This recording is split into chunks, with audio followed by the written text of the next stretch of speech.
大家好，我是小英。现在天气越来越热了，我们应该多吃点冬瓜来补充水分。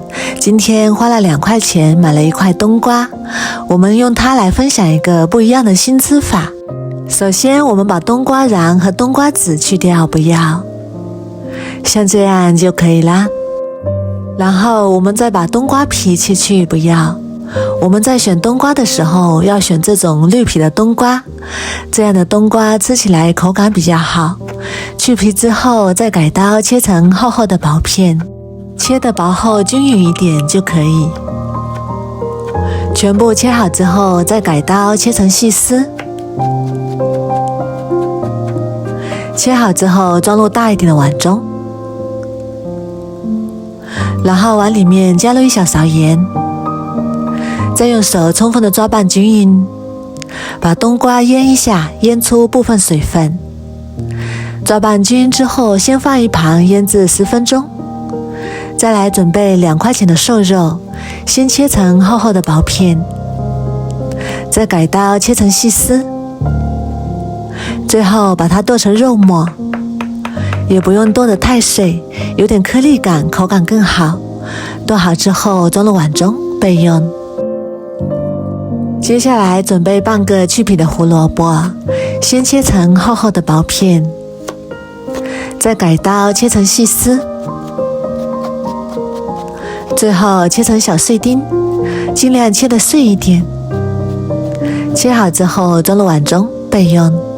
再来准备几瓣大蒜，先用刀压扁，大蒜先用刀压一下，能激发出大蒜的香味，然后再把它剁成蒜末。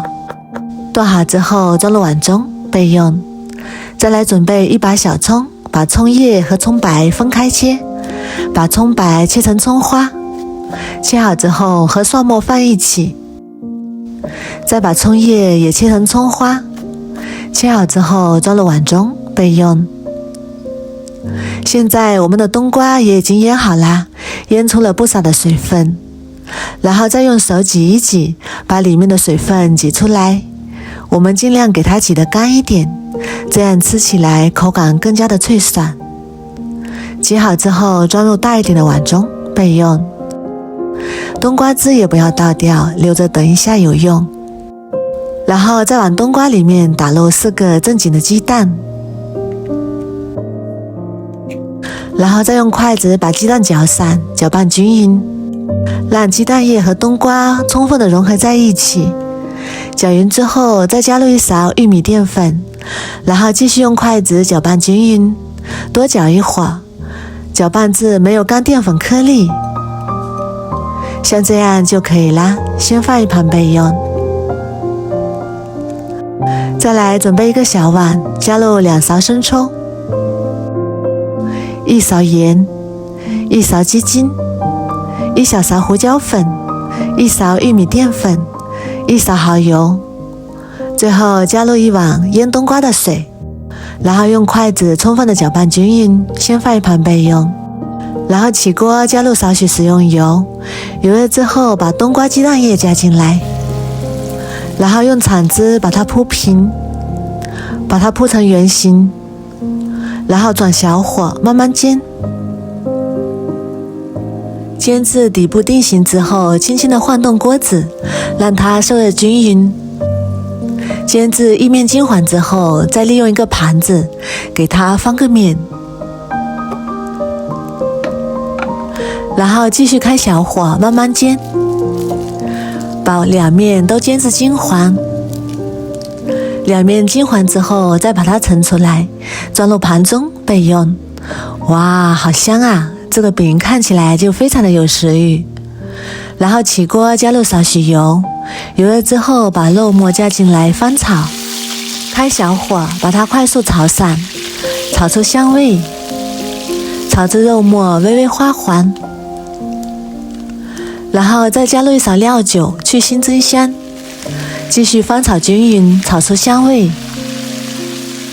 炒香之后再把葱蒜末加进来，翻炒均匀，炒出香味。炒香之后再把胡萝卜丁加进来，继续翻炒均匀，把把胡萝卜丁炒至断生。炒好之后，再把刚刚调好的料汁倒进来，然后大火煮开，把汤汁煮至粘稠，像这样就可以啦。然后关火，再把炒好的汤汁淋在鸡蛋饼上面，最后撒点葱花点缀，美味继承。一道非常好吃的肉末冬瓜鸡蛋饼就做好啦，它的口感非常的滑嫩鲜香。然后再用刀把它分成小块，更方便使用。这样做的冬瓜鸡蛋饼好看又好吃，关键是还特别的下饭。如果你也喜欢，赶紧收藏起来试试吧。我每天都会更新不一样的美食视频，喜欢我的视频就关注我吧，谢谢您的支持。